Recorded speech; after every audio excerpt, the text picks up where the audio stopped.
ISLൻ്റെ നടത്തിപ്പുമായി ബന്ധപ്പെട്ടുള്ള ഏറ്റവും സുപ്രധാനമായിട്ടുള്ള ഒരു അപ്ഡേറ്റ് ആയിരുന്നു. ഇനി അടുത്തുള്ളൊരു 4 വർഷത്തേക്ക് ISL നടത്തുക ക്ലബ്ബുകളായിരിക്കും എന്നുള്ളത്. അതുമാത്രവുമല്ല, മറ്റ് പ്രമുഖ ലീഗുകൾ പോലെ, അതായത് പ്രീമിയർ ലീഗൊക്കെ പോലെ തന്നെ വളരെ പ്രമുഖമായ ലീഗുകളുടെ അതേ ഒരു സ്ട്രക്ചർ പിന്തുടർന്നുകൊണ്ടാണ് ഇക്കുറി, അതായത് വരുവാനായിട്ട് പോകുന്ന സീസണുകളിൽ ക്ലബ്ബുകൾ ISL നടത്തുക. ആ ഒരു സാഹചര്യത്തിൽ ISL നടത്തുവാൻ വേണ്ടിയുള്ള ക്ലബ്ബുകളുടെ ആ ഒരു തീരുമാനം അല്ലെങ്കിൽ ആ ഒരു മുൻപോട്ട് വരവ് ഒഫീഷ്യലായിട്ട് അഖിലേന്ത്യാ ഫുട്ബോൾ ഫെഡറേഷൻ പ്രഖ്യാപിക്കുമെന്ന് പറഞ്ഞിട്ടുണ്ടായിരുന്നത് ഈ മാസം 15-ാം തീയതിയോടുകൂടിയായിരുന്നു. പക്ഷേ നിലവിൽ നമുക്ക് ലഭിക്കുന്ന റിപ്പോർട്ടുകൾ പ്രകാരം ഇതുവരെയായിട്ടും ഒഫീഷ്യൽ പ്രഖ്യാപനം വന്നിട്ടില്ല. മറിച്ച് ഈ ഒരു കാര്യവുമായി ബന്ധപ്പെട്ട് ക്ലബ്ബുകളുടെ ഭാഗത്തു നിന്നും എല്ലാ ചട്ടങ്ങളും ഉൾപ്പെടുത്തിക്കൊണ്ടുള്ള ഒരു ഒഫീഷ്യൽ ഫോർമാറ്റിലുള്ള ഒരു ഡോക്യുമെൻ്റ് നിലവിൽ അഖിലേന്ത്യാ ഫുട്ബോൾ ഫെഡറേഷന് മുൻപിൽ സമർപ്പിച്ചിട്ടുണ്ട്. ഈ ഒരു ഡോക്യുമെൻ്റ് അഖിലേന്ത്യാ ഫുട്ബോൾ ഫെഡറേഷൻ ജനറൽ ബോഡിക്ക് മുമ്പിൽ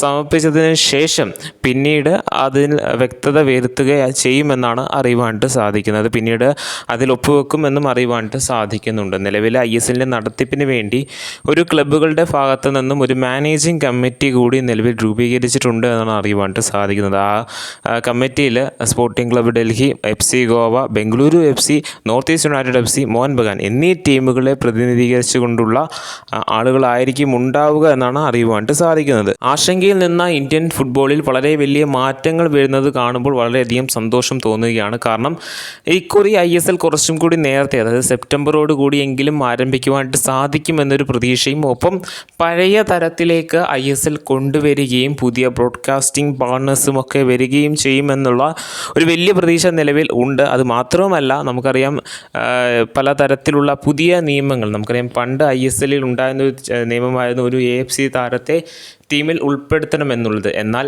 നിലവിലെ ഒരു പുതിയ റൂള് പ്രകാരം, അല്ലെങ്കിൽ പുതിയൊരു റൂള് ഇംപ്ലിമെൻറ്റ് ചെയ്യുകയാണെങ്കിൽ നല്ലതായിരിക്കും എന്ന തരത്തിൽ നമുക്ക് വാർത്ത ലഭിച്ചിട്ടുള്ളൊരു കാര്യമായിരുന്നു OCI താരങ്ങൾ, അതായത് ഇന്ത്യൻ വംശജരായിട്ടുള്ള താരങ്ങളെ ടീമിലേക്ക് ഉൾപ്പെടുത്തിക്കൊണ്ട് അവർക്ക് കൂടുതൽ ഇന്ത്യൻ ഫുട്ബോളുമായിട്ട് ലിങ്ക് ചെയ്യുവാനായിട്ടുള്ള ഒരു സിറ്റുവേഷൻ ഉണ്ടാക്കുക എന്ന തരത്തിൽ ഒരു നിയമം, ചട്ടം എല്ലാ ടീമുകൾക്കും നിർബന്ധമായിട്ടും അങ്ങനെ ഒരു താരം വേണമെന്ന തരത്തിലുള്ള ഒരു ചട്ടം കൊണ്ടുവരുന്ന എന്ന തരത്തിലൊക്കെ ഒരു വാർത്ത കേട്ടിട്ടുണ്ടായിരുന്നതാണ്. ഇങ്ങനെ മാറ്റങ്ങൾ വരുമ്പോൾ ഉറപ്പായും ISLനെ അത് ബൂസ്റ്റ് ചെയ്യുമെന്നൊരു കാര്യം ഉറപ്പാണ്. വരുവാനായിട്ട് പോകുന്ന 4 സീസണുകൾ വളരെ മികച്ച രീതിയിൽ തന്നെ കണ്ടക്ട് ചെയ്യുവാനായിട്ട് ISL ക്ലബ്ബുകൾക്ക് സാധിക്കട്ടെ എന്ന് തന്നെ നമുക്ക് പ്രതീക്ഷിക്കാവുന്നതാണ്.